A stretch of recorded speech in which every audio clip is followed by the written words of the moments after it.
This is episode number 167 of the Homeowner Show. Whether you're a DIY or looking to hire, we're here to help you find the best information and options for you and your home. My name is Kevin Hackett, and here with me is Craig Williams. Hello, and welcome to the Homeowner Show. We're so glad that you could join us for another episode of the Homeowner Show here in our own studios, which is the envy of the podcasting world. Really? Absolutely. Okay. Who is envious? I can't reveal names. Oh, okay. I gotta protect the innocent. Is there a type of person that's envious? Like, what's podcasters? Okay. Yes. Just in general, the podcaster world. Yeah, everybody but Rogan. Well, yep. He needs not be jealous of anything. So his studio is like right here, and then it's us, and then everybody else. Oh. Yep. Perfect. Yeah. Well, I mean, most people just don't. And he's up here in order to keep us humble.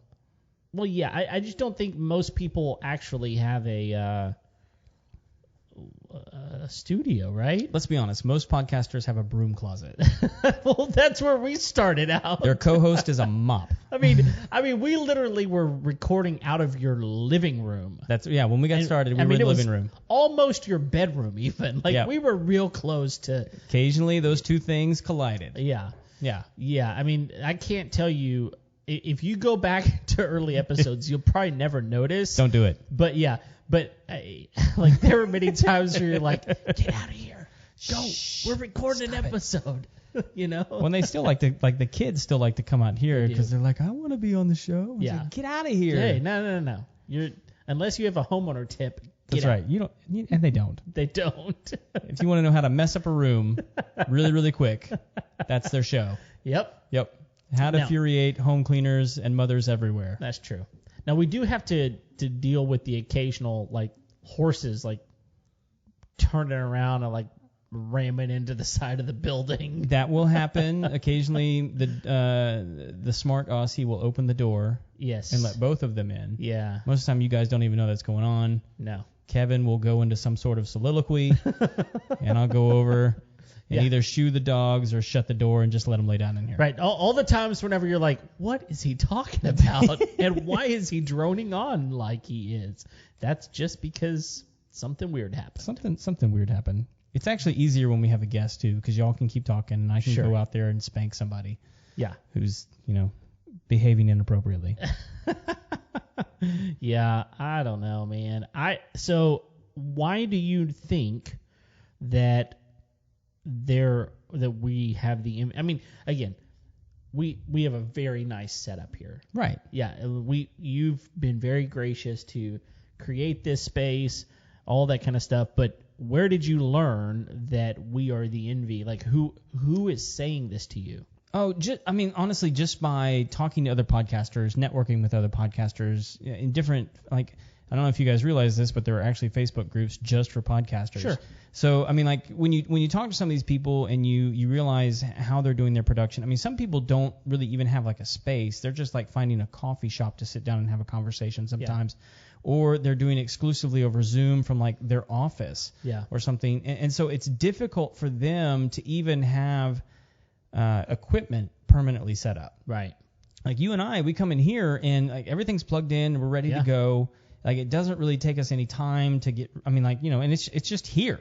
Right. And this is just a space. And most, I would venture to say, just based off the number of people that I've talked to, that 85% of all podcasters, which, there's 2 million of us now. Sure. Don't have anything remotely close to this. I would bet that the number is higher than that. And the ones that do are rather elite. Yeah, did you know that 86% of all statistics are made up? Sure, like the one I just gave. Yeah, me too. Yeah. Just saying. But no, I bet you're right. And it is really nice. I will tell you this, though. The number of minutes that transpire from the moment I get here to the moment we actually start recording We could have like 5 podcasts. Most of the time, but it's not because we're setting anything up. It's because we start talking. We just hang out. This is the hangout place for us. Right. You wonder sometimes how Craig gets to be 2 Bourbon Craig. It's because before one I'm not Bourbon thirsty. Craig, that's right. There was before Bourbon Craig, then there's 1 Bourbon Craig, right. and then eventually 2 Bourbon Craig winds up recording an episode. Listen, if all of y'all had to sit in this room with Kevin for 4 hours. 4 hours.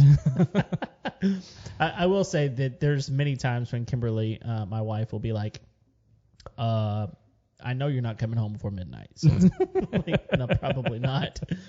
Not tonight, sweetheart. Probably not. Yep. So anyway, let's take care of business. Okay, let's do it. Who's sponsoring the show this week, Kev? Well, our good friends over at Sustained Growth Solutions are sponsoring the podcast this week again. Love those guys. Yeah, so Sustained Growth realizes that there are a lot of businesses out there that are trying to grow, trying to increase their traffic and get more jobs and get more leads.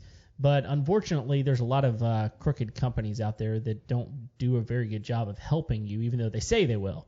Right, so Sustained Growth Solutions has come up with a completely different way to do that. They send exclusive leads to one company. They completely build out a lead generation system that fits exactly the market that you're trying to target.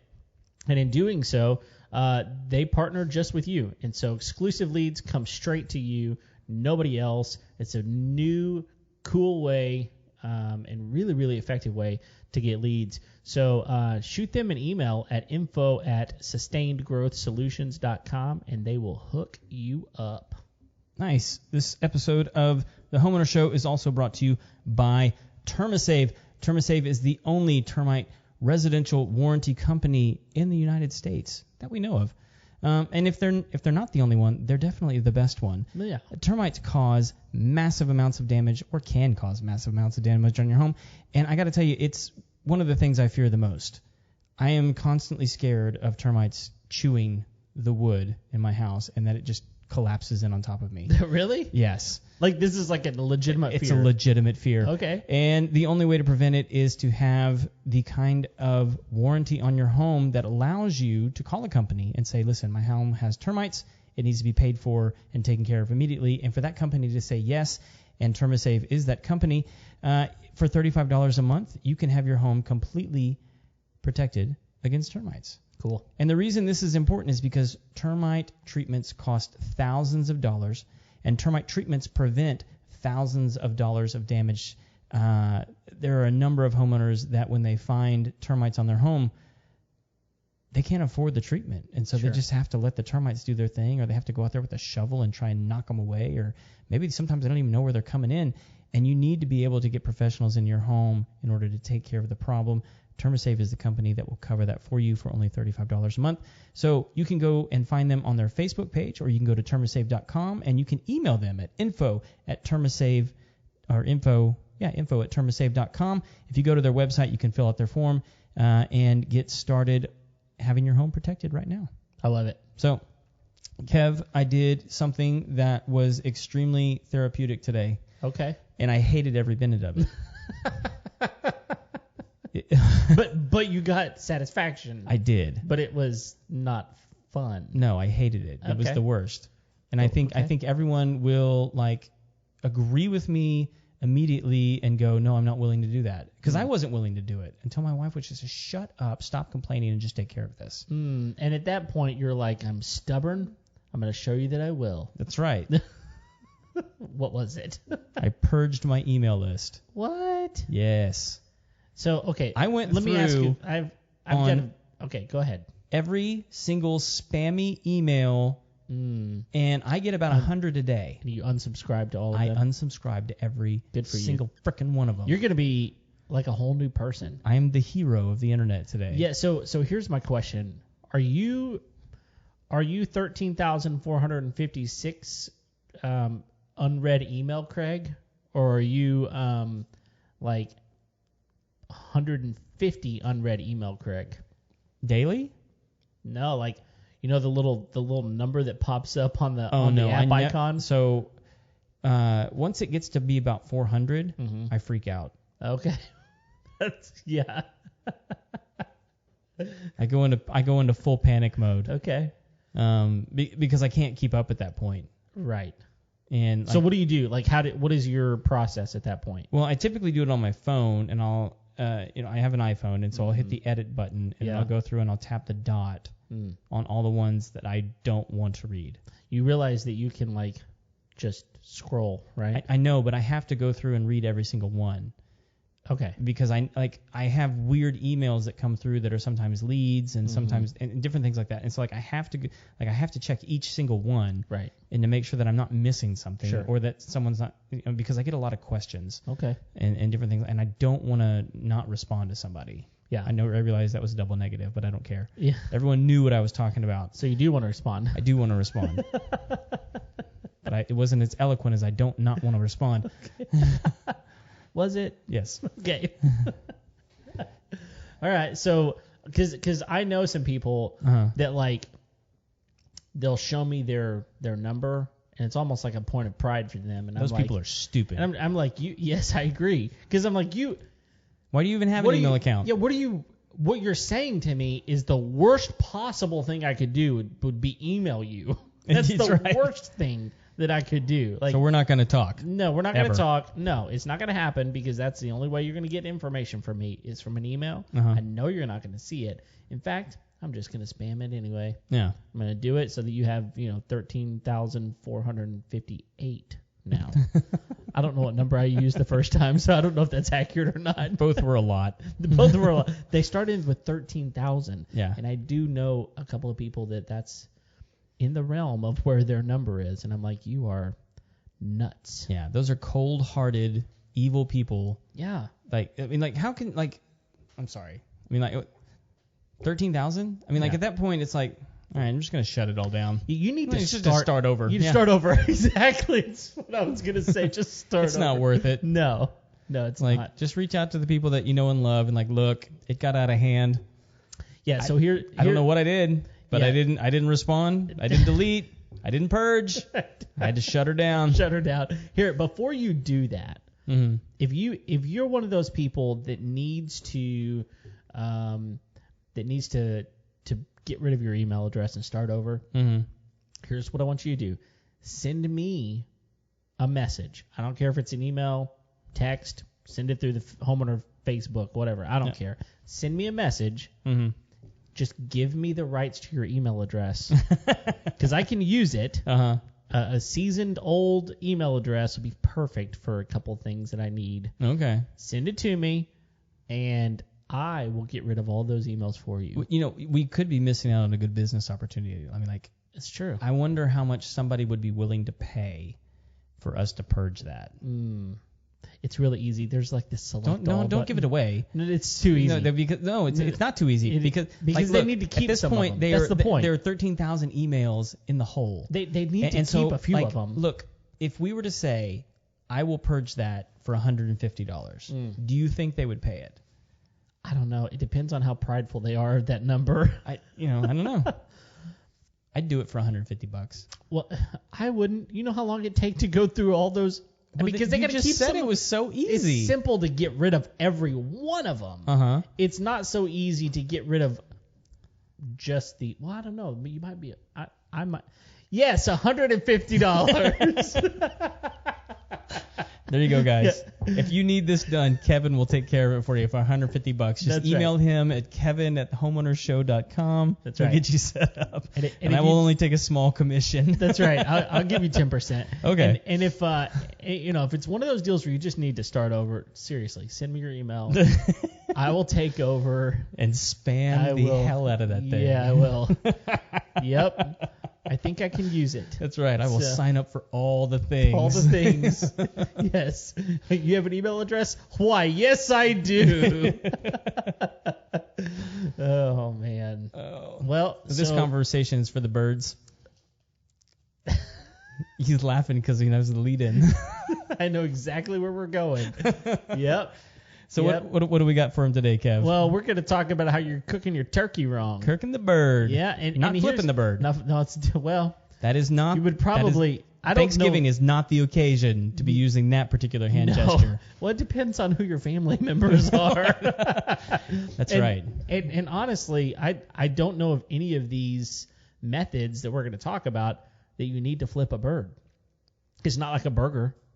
No, there's one method on here where we're going to have to flip the bird. Okay. Yeah. So here's the deal. We're going to give you all of the ways that you could possibly cook a turkey minus one because it's so stupid we're not even going to talk about it, right? Yes. But beyond that, we're going to talk about a lot of different ways that you could be cooking your turkey, and I can guarantee you if there's one of these that you're using, I promise you're doing it wrong. Yep. There's at least one, probably two. We got 16 of them. There's actually, no, that's true. There's 16. However, there's 15 and then subsection A and B of each one. Because the list bothers us. Yeah, the list bothers us. But here's the thing. There are 3 of them that I can tell you right out. Mm-hmm. Please don't do that. Right? So, but let's get into the list. And I'm obviously not going to have any sort of opinion. No, you never have an opinion. Yeah. Okay, well, let's talk about, where do you want to start, man? Well, that's number 1. Okay. Dry brining. Dry brining. Have you ever done this? I have never dry brined anything. Do you even know what it is? I don't. Okay. Please explain. So because I've only wet brined. So well, let me just say this, and there's 2 different methods for brining. There's dry brining and wet brining. Yeah. Dry brining is basically when you coat the exterior of the turkey with salt and other herbs. Okay. I think I may have done this one time. Now that I think about it. But yeah. What? Okay. What does it do? Why do you do this? It basically flavors the turkey. Yeah. And it also allows you to get a much crispier skin. Okay. So do you do this the day before? 2 days before? You can probably do it up to 2 days before. Okay. But basically you let it sit sort of open air with the salt and the other herbs on the exterior of the turkey. So it's sort of open air, chilled, brined with the seasonings. So you put the seasoning on it. Right. Shove it in the refrigerator. No foil, no wrapping. Just leave it there. Yep. Don't touch it. Don't let your kids touch it. So the way I would describe this is it's almost like searing a steak. Okay. Yeah. Is essentially what you're creating a moisture barrier to prevent the moisture from leaving the turkey as you cook it. Got it. Okay. So it can be really, really tasty. Okay. So as opposed to the other method, and so typically the way people do it is they dry brine and then they roast in the oven. Yeah. Okay. And so then the second method would be a wet brine. Right. And that can really be a multitude of flavors. Yeah, you can put a lot of different things in a wet brine, right? Yes. Yeah. So and I will tell you guys the way that I almost always wet brine my turkey. Yeah. I usually do it for at minimum 24 hours. Right. And I usually do a sweet tea brine. So I like to do like some Lipton. Okay. With some brown sugar. Hello. And chipotle peppers. Oh, come on. Salt and pepper. Yep. Lemon. Yeah. So and sometimes I'll throw in some other herbs like rosemary. Yeah, I was gonna ask you're a herb guy, so you love rosemary. I love rosemary. Yeah. I don't, by the way. I don't know why. It's a very particular flavor. It's got a twang to it. Yeah. Yeah. I really like rosemary, oregano. It's like Conway Twitty. It's got just rosemary is like Conway Twitty. It's got a little bit of a twang. Okay. So yeah, that's typically the way I'll go. Maybe like some roasted garlic in the brine. But I like doing a sweet tea brine. Okay. What do you call them? Those tea packets? Is that what? Yeah. Tea bags. Yeah. Tea bags. Tea bags with brown sugar. You're teabagging it. That's always part of my brine. You're teabagging your turkey. Teabagging the turkey. Okay. So you're making a sweet tea like McDonald's sweet tea, or are we talking like a? No, it's putting like sugar in there. What, brown sugar? You're using the brown sugar. Yes. I've never made brown sugar sweet tea. Yeah. I should. Well, I don't know that it would be good for like drinking tea. But for turkey tea, it's fantastic. Good. All right. It's good to go. Yeah.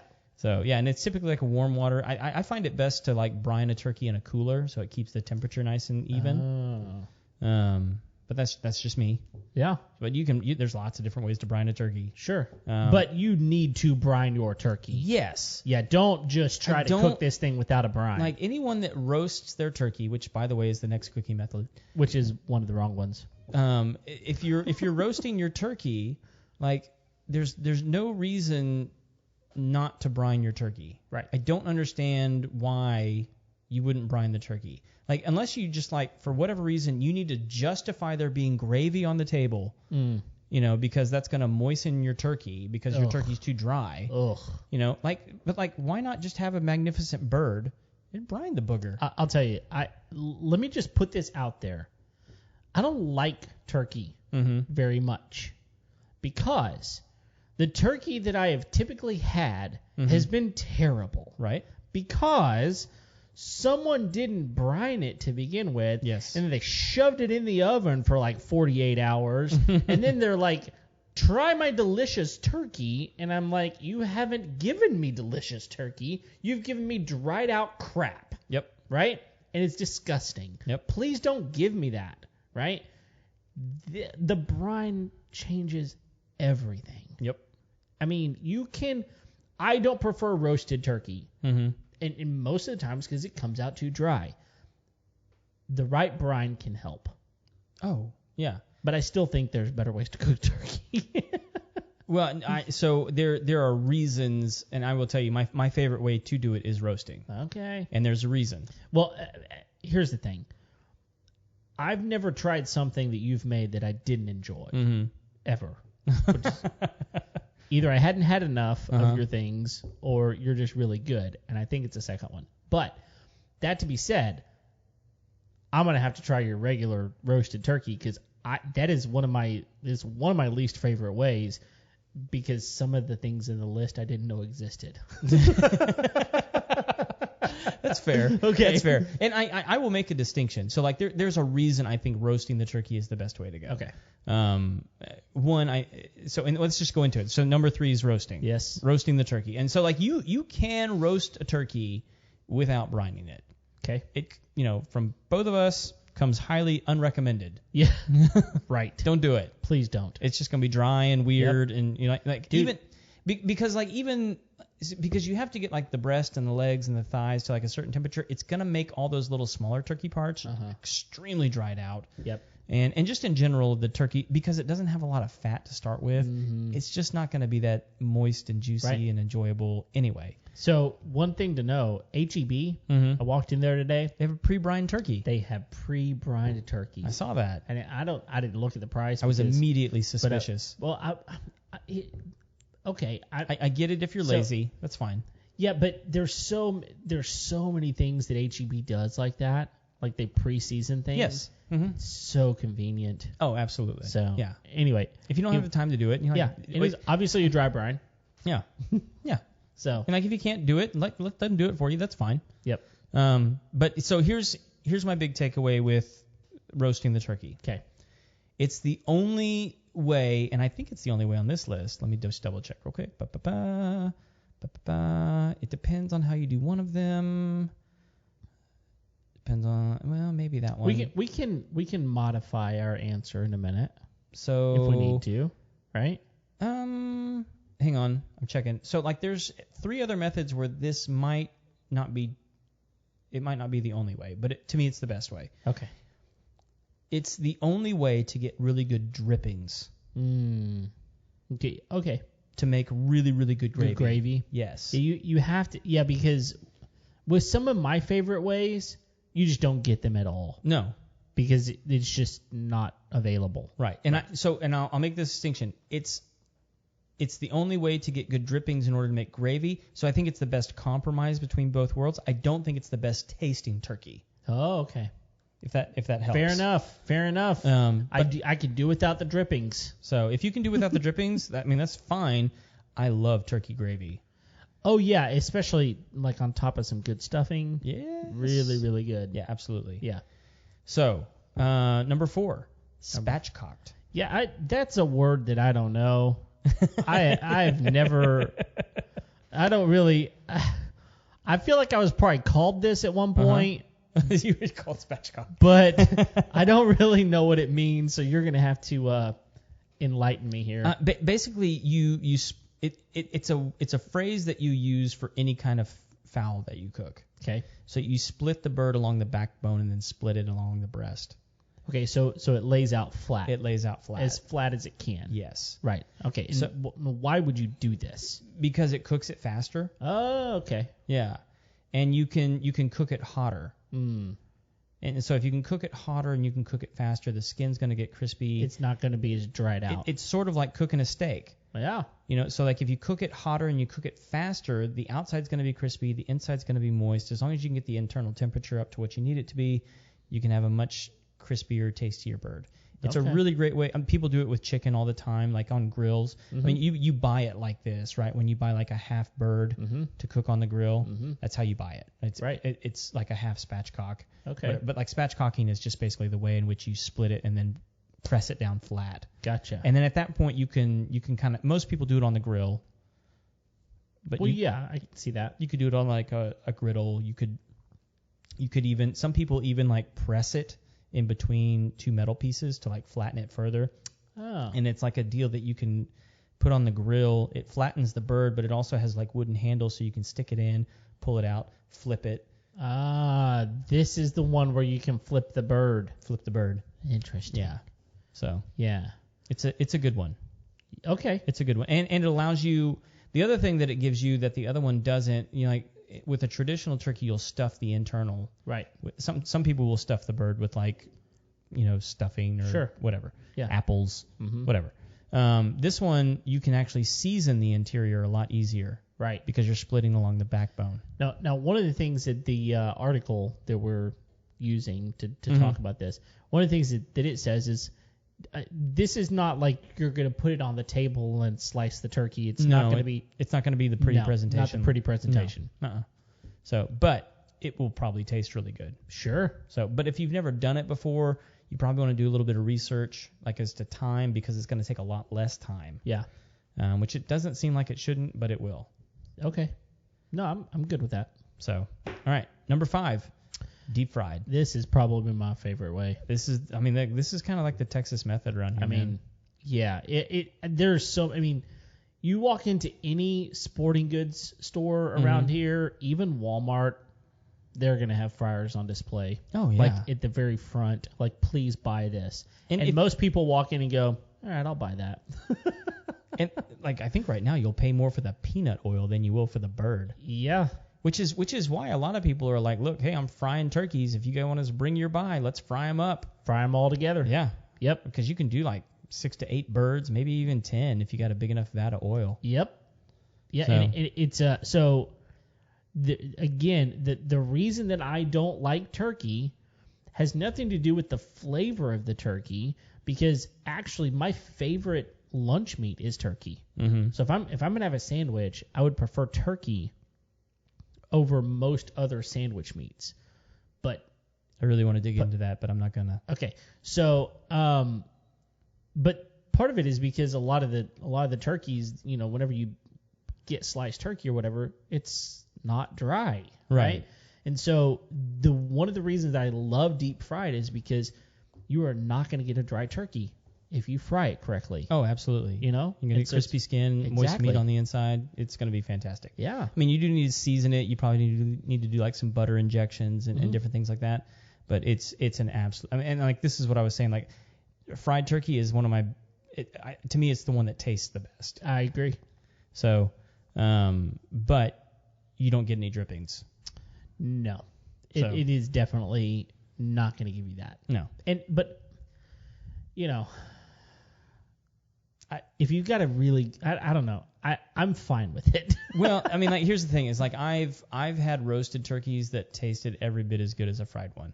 Okay. And so it's like I really enjoy fried turkey. Like I like it a lot, especially when it's seasoned right and it's fried to perfection. When it's but I asterisk on this one. It's also the way that most people get killed on Thanksgiving. Oh yeah. I mean, there's let's put it out there. If you do not put a frozen bird into a turkey fryer, have you seen the you meme will that's die. It's not a meme. Yeah. Have you seen the fire? There's something that one of the fire departments went and did a demonstration of putting a frozen bird into a vat of peanut oil. And so they did it with like rocket. they did it with like a fishing pole kind of. They put it in there and it just explodes. Yeah. The thing literally explodes. Like about a 20-foot radius of this thing just catches on fire because all the oil spills out, immediately catches on fire. It's pretty impressive to watch, but that is not what you're going for, because most people do not put their turkey in a fryer with a fishing pole. No. You're probably gonna die. Yeah. And you're gonna set your garage on fire, most likely. Yeah. So.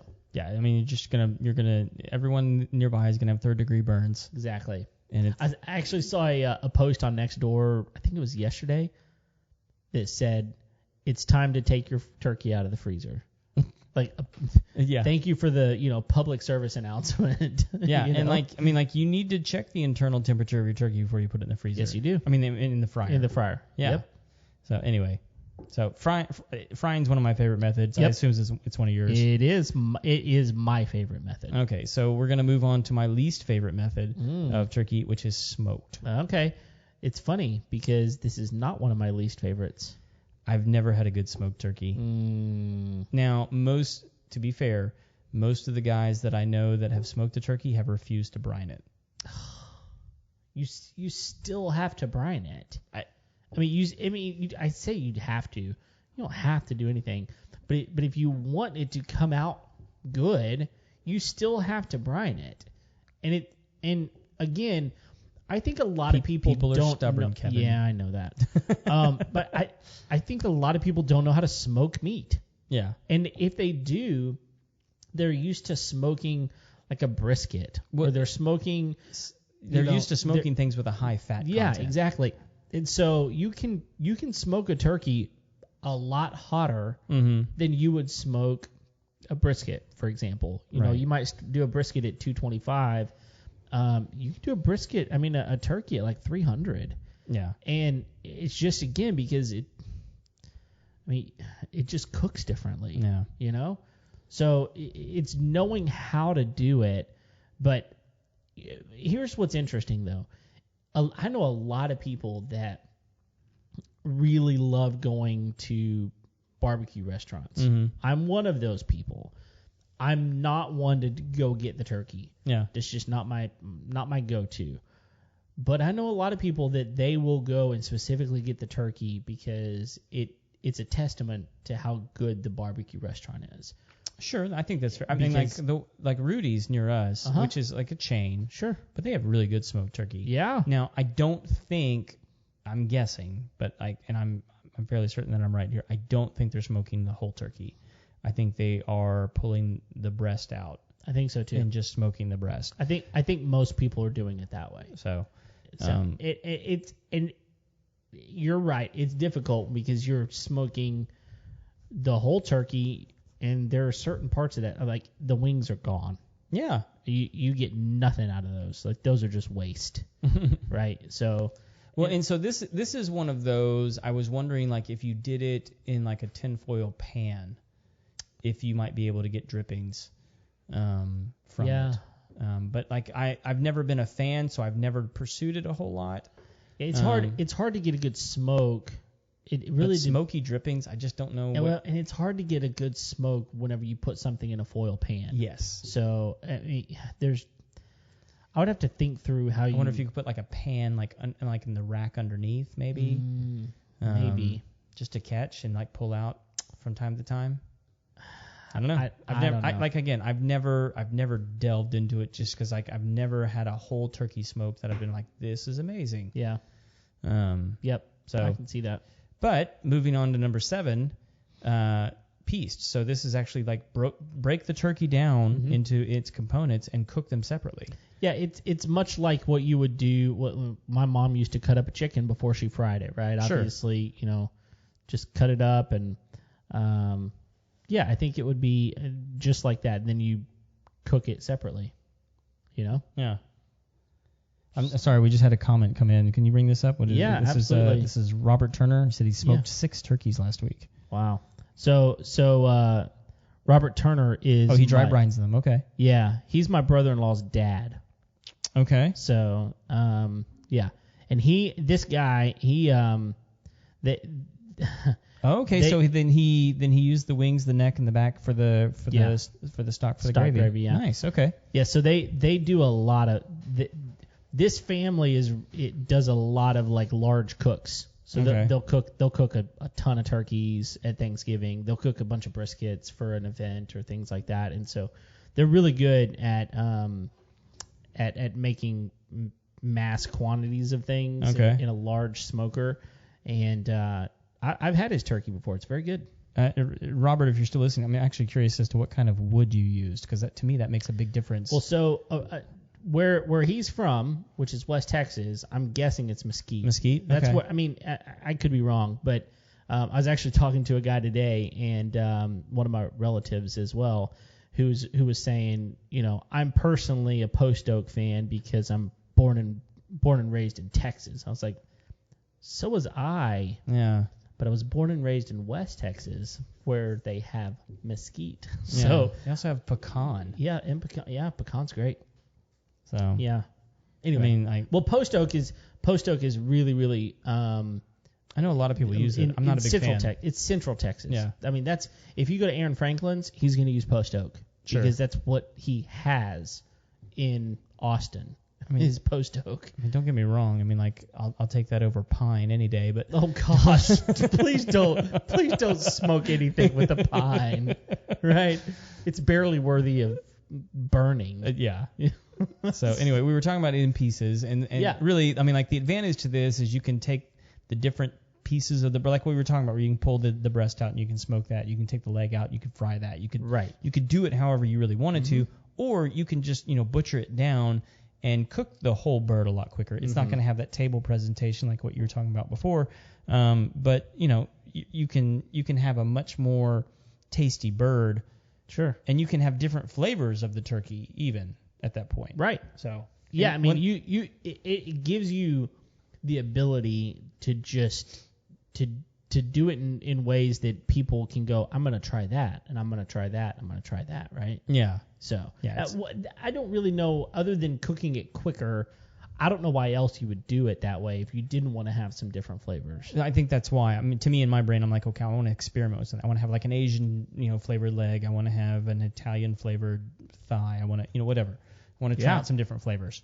So it could be fun. This is also how you get those fun turkey legs at Disney, which some people love or some people hate. Here's the thing with the turkey leg at any theme park or like Renfest or something like that. Yeah. They're always smoked, aren't they? Most always smoked. And they smell delicious. Yep. They look delicious. Mm-hmm. They are not delicious, in my opinion. It's been a long time since I've had one. I just remember them being really salty. Yeah, they typically are, and it's like, and they are juicy enough, and so that just all like drips down your hand and your arm. It's like, how did it get to my elbow? Yeah. It's like it's just the way it goes. So, just FYI, so Robert's popping hickory back in here. Yeah, he uses hickory. He said he did his homework on YouTube before he made his choice. He let other people be the guinea pigs. So that's always the smart way. Yeah, apparently hickory is a good option. I'm a fan of hickory. Yeah. All right, we're gonna linger on this too long. Say the number 8, grilled. So I don't know about this one, man. This is one of those that, again, your temperature's got to be just right. Yeah. And most of the time, if you're grilling something, you're doing it at a higher heat. Yep. I mean, unless you are smoking it, it's just hard to do it in a way that it gets fully cooked. And because I think this is referring to grilling it as a whole bird. And I'm almost saying, if you're not spatchcocking this booger, start over. Yeah. Yeah. Because I don't know that I would want to grill it like that. No. It just doesn't seem like it would come out as well. But I could be wrong. There's probably a lot of people that might do it. But grilling, again, unless you're spatchcocking the bird, which is something that we already talked about, I don't know that I'd want to do it. Sure. I would almost rather smoke it because I think I would come out with a better cooked bird. I think you're going to get a better flavored bird as well. And the reason I kind of sorry, lost me there for a second. I kind of go back and forth because I love barbecue chicken on the grill. Sure. But when it's quartered. Yeah. I think that's when it tastes the best. Bone in, all that kind of good stuff. Sure. But man, I'm very suspicious. I need somebody to tell me I've done this. It's amazing. Here's how I did it. I would need somebody to walk me through that. Yeah. So, and I get it. You're gonna get crispy skin. You're gonna get that char, and I love that. Right. But I just don't feel like it. I'm scared I'm gonna get an undercooked bird. Yeah. There's not a lot worse than undercooked bird. Nope. I mean, they call it foul for a reason. It's an FOUL. Yeah, it will turn the insides of you foul. Exactly. No. Yep. All right, number 9, slow cooked. Slow cooked, This as is the in a crock pot. Crock pot bird. Which, it's a way to go. It is an option. Yeah. Here's the thing. How big is your crock pot? That's fair. You'd have to have either a small bird or a big pot. Yeah. Most of the turkeys that we get for Thanksgiving, they're fairly sizable bird. Right. So. Yeah. But I could see how it could turn out pretty good. Here's the thing. If you use a slow cooker correctly, man, the food turns out really good. Yeah. Because you can season this thing up really well. Would you brine it for a slow cooker? I would. You would? Uh-huh. Because I kind of feel like a slow cooker would trap a lot of that stuff in there. Well, it's probably going to. I don't think I would do as heavy of. I probably wouldn't go as heavy on the seasoning if I was brining it. Yeah. I would do maybe a half brine instead of a full on. I would do a less sweet tea. Less sweet tea. Okay. Yeah, I don't know. I agree with you. I don't think that you would need to put, because you're still going to put seasonings on it or in it, and I don't know. I've not done it that way. I would. Here's my big issue with this one. Okay. Everyone eats with their eyes first. I can't see a slow cooker bird coming out pretty. Yeah, it's like. Have you ever boiled chicken breast? See, I think it would come out gray. Yeah.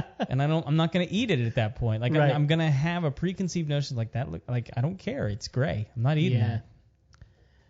Yeah, and here's the other thing. Turkey already has a problem of falling apart. Mm-hmm. I'm afraid if you do it in the slow cooker, it's just going to fall apart, Oh yeah. So I don't know. I don't think I feel like you wouldn't be able to get it out of the dish in order to put it on the plate. Yeah. But you may not want to because it ain't going to be pretty. Yep. But I'm with you. All right. Number 10. Number 10 is the cheater bird. This is the one you do before you do anything else, and it's already made. Well, yeah, it's the one where you pay somebody else to do it for you. It's the bird you bought already cooked. Yeah, this is the first cafeteria, the Luby's of, I purchased my turkey from, a lot of barbecue restaurants are cooking up tons of turkees. It might be That's true. That's not a bad option. a way to go. If you're going to go that route, I think I could probably handle it. But, if you, where else do you do this? Where else do you? I imagine grocery stores do pre-cooked turkeys.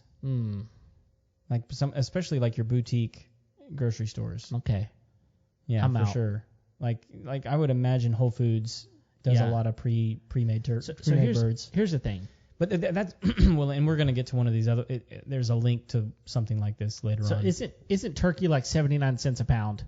I don't know. It's cheap. I haven't looked. It is turkey. It's not real expensive. Okay. But when you turn around and you pay someone $100 for a turkey that you didn't have to cook, that ain't right. Well, it's not worth it. Okay, so I will add this little caveat to it because it's our next one. Okay. Number 11, which is stuffed with other birds. Yeah. Well, yes. So the turducken. The turducken. So you can buy a turducken pre-made from a grocery store. I would do that all day long. They're fantastic. Yes. Yeah. But to me, that's different. It is different. It is different. Because it's a different level of bird. It's a different level of bird. There's other birds involved. Like how involved do you want to get in the process? Yeah. So I'm fine with this. Yeah. But if you're just going, look, I don't want to cook a turkey, and I mean they're seriously expensive. I'm trying to look it up right now to see how much they are. I mean, it's one of those deals where it's like, okay, I get it because people are busy. They really are. And honestly, if you got a ton of family coming over and you're just like, look, I don't want to go through the headache of doing all the prep work. And if you've got the money, by all means, go buy a turkey. Yeah. So but goodness gracious. So I'm looking here. That's not fair because it's like a full meal. From Gold Belly. Oh, Gold Belly. You know, the good old Gold Belly. So you can get a Cajun-style turkey from them for $89. Yeah. Yeah. You can get a hickory smoked turkey from them for $89. Or you can get an oven-roasted turkey from Harry and David for $99.99. Yeah. So I wasn't wrong about $100. Your price, yeah. Let's see. Does Costco sell? Let's see. Let's see what Costco does it for. I would assume that like Costco and Sam's have an option. I would think so. It's hard finding a price here. But again, I would imagine the price isn't far off. It's a pretty cheap bird. It's like buying a brisket that's pre-made. Okay. I mean, which is really expensive. It's really expensive. And again, maybe you're just a bad cook. And if you're a bad cook, it might be worth it. It might be worth it. You got family coming over. You want to make a good impression. I'm not saying that I judge you by buying one. I think it's dumb to do so. Have you ever heard the story about the wife that was a really bad cook, but that her husband thought that she was amazing? No. So what she would do is every night before he got home, she would have gone out to, like a restaurant or something like that, and she would have gotten the food and then arranged it on a plate as if she cooked it. Okay. So, but she knew what time he got home, and so every night before he got home, she would just like cut up an onion and throw it in a pan and cook the onion to make the house smell like she'd been cooking. Oh, nice. And so then she would serve dinner. Wow. And he would be like, "You're such an amazing cook." Oh my goodness. And he was convinced for like years.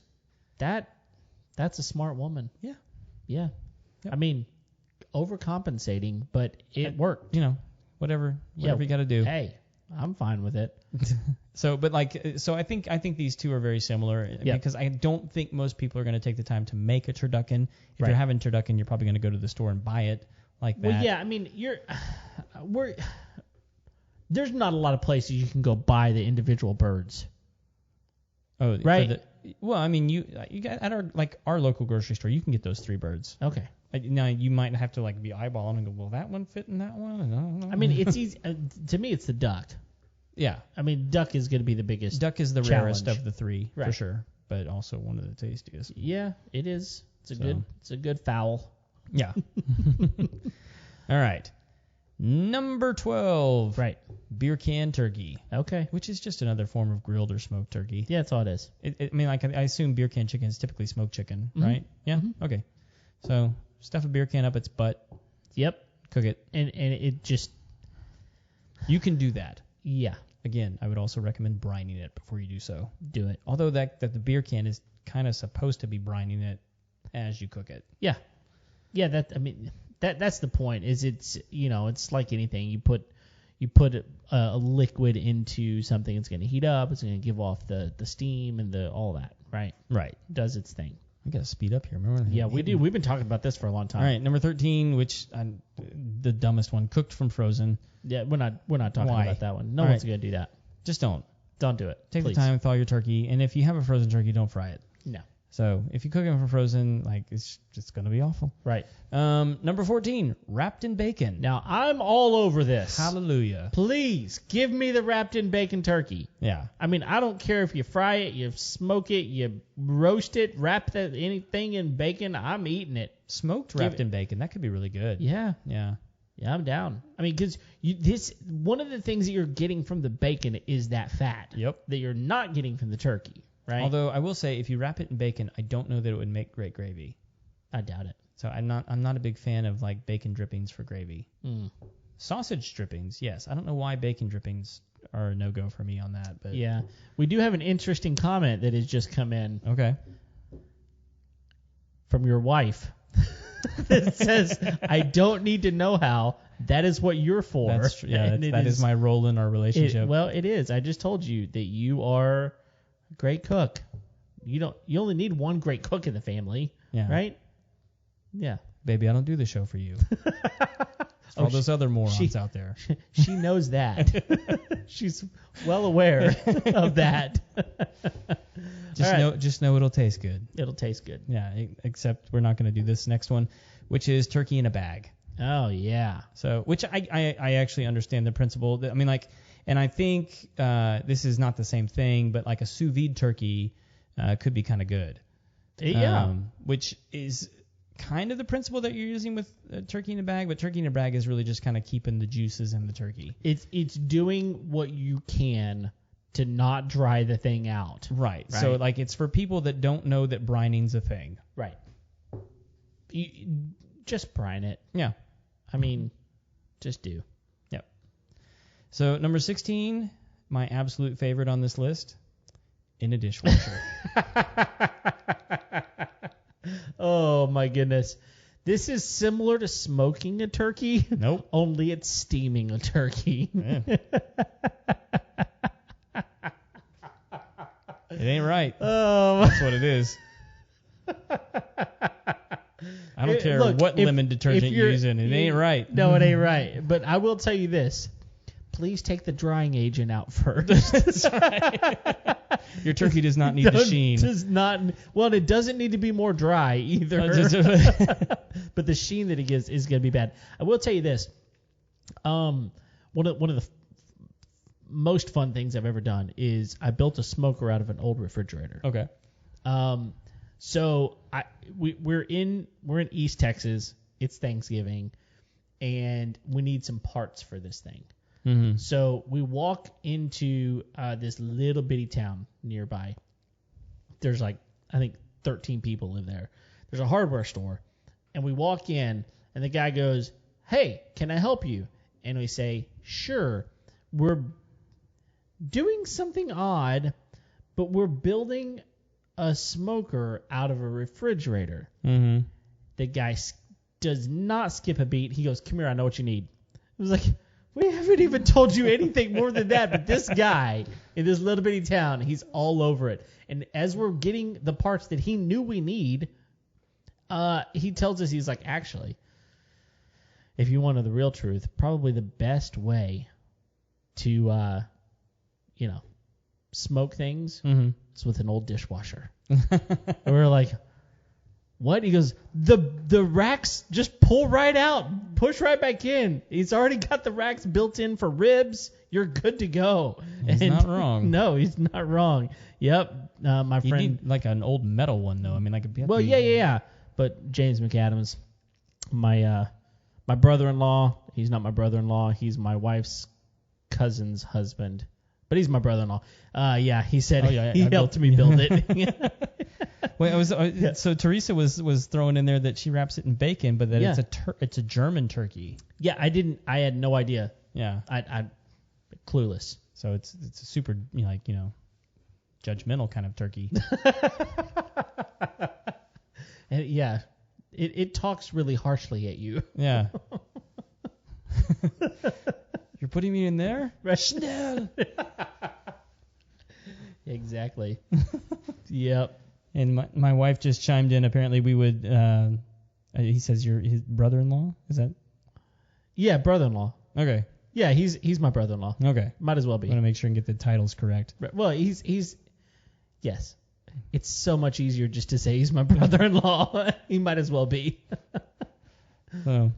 Yeah. So your wife's given other reasons. Parmesan and salt. Yeah, Parmesan and salt. According to my daughter. So I want going back to the dishwasher one because it's gross.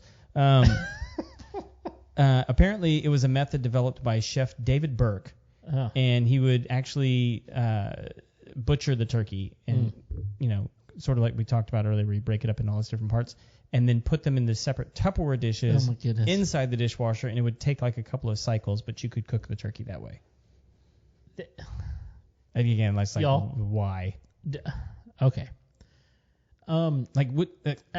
Throw the dishwasher away after that. I can't use my words right now because I don't think there are any that properly encapsulate what I'm thinking here. We do not have any details as to the settings. Right? Yeah. Is this the scour settings, or is it the? Does it need to be like a heavy cycle? Right. Or yeah. Is it the top rack only? I need to know. Like, heat dry? Yeah. My dishwasher has a Sahara setting. For the drying. I don't think you're going to use that setting. No. I don't know. So, and we saved the best for last. Oh, my gosh. And by best, I mean worst. Yeah. The microwave. Okay, so I know how you feel about microwaves. They are the devil. Well, according to you. No, they are. And I understand your reasoning, although we debunked it a few months back. But that's fine. We didn't debunk anything. We did. They're just stupid. No. Oh, okay, well, that's your opinion. And it's fine. Your opinion is...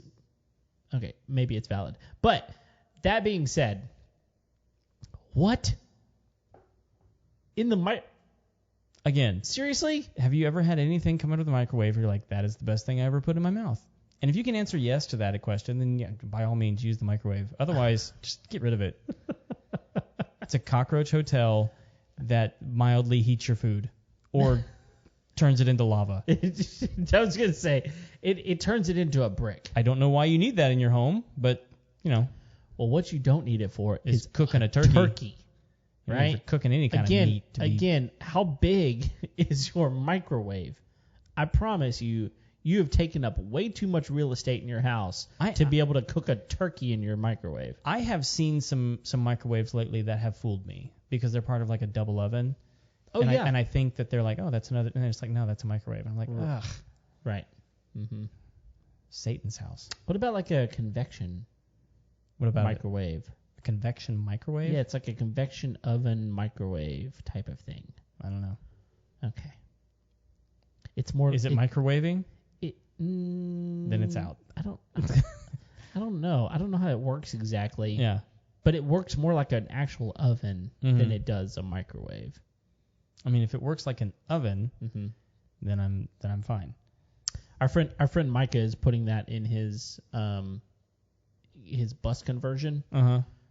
He's putting a convection oven in instead of a microwave or an oven. Okay. It's kind of a hybrid, so to speak. Well, and so at that point, we'll do honorable mentions for cooking turkey because there's one on our list that didn't mention that is super popular right now, although I don't know many people that are going to try it.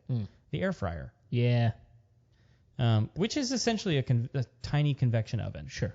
But it has so many different options. I think you could probably make a really tasty bird. Probably. In an air fryer. Now, you're going to have some issues with because they're so, I have one of the biggest air fryers on the market. Yeah. And it would be tough for me to fit a full-size bird in that thing without just grease splattering everywhere. I think you would have to cut it up. Yeah, you'd probably have to. I mean, unless you got a really small turkey. Yeah. You could do because you could definitely do a whole chicken. Sure. In my air fryer. And now they're making ovens that have built-in air fryers though. Yes. So you could. Yeah, you could do something like that for sure. So anyway, and I guess one of the other things that I my wife's like, I can do that. You can do anything you want. That's right. I wouldn't advise doing so, You should brine it first. even if you're putting it in an air fryer, you need to brine it. Yeah, brine that bird. Yeah. And here's the other thing, Mike, because I want to go down this path as well just for a minute, is like, don't limit yourself to turkey on Thanksgiving. I get it. Like, it's a tradition. Everyone has turkey. But, like, there are other large portion meats that you can serve. And, like, serve 3 chickens. Yeah. You can make delicious roasted chicken, fried it's so chicken. easy. I mean, like, smoked chicken. yeah. And, again, brine the bird. Yeah. But, it can be really delicious. Agreed. And look, I really like ham. Ham's cool. I love ham.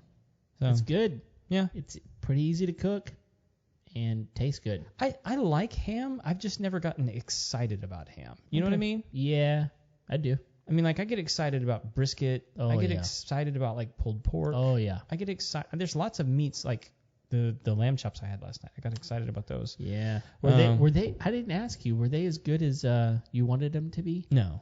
Okay. No, they were a little overcooked. They were good. Yeah. But they were just overcooked. Yeah. Now, what about? Did your wife get the veal? Yes. How was it? Hers was really good. Yeah, it was fried, right? Yes. Yeah, But, like, it wasn't really like thick breading. It was really, really, like, it was just nice and crisp and Sure. yeah. It was well done. She says right now ham's not for Thanksgiving. It's true. So It's more of a Christmas. You can do Christmas. You can do Easter. Yeah, Easter ham. There's a lot of Easter ham out there. Yeah. New Year's. So I don't know. I don't think I've ever done ham on New Year's. But nobody's stopping you. Yeah.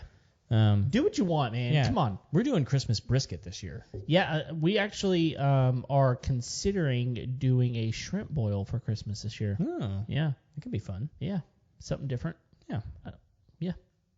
Why not, right? Do what you want. I don't care. Tell me what to do.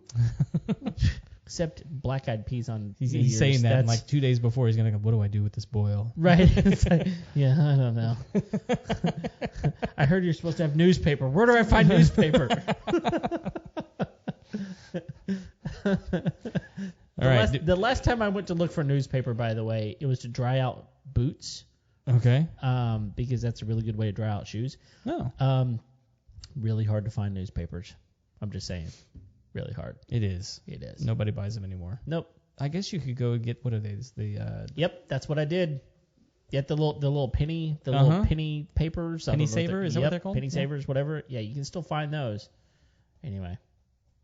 What else, man? This Robert Turner saying that if turkey is smoked right, it tastes like ham. Maybe that's why you like it so much. That's Robert, you hit the nail on the head. That's the reason. Making a bird taste like a pig. Anytime you can do that, I'm down. It's alchemy. That's what that is. Somehow you chemically changed this thing into something way better, in my opinion. Evolution on the smoker. Yeah, there you go. I'll tell you this episode lasted a lot longer than I thought it would. Yeah, it did. We had some extra material saved up, but we'll just save that for next time. Absolutely. Yeah, anything else?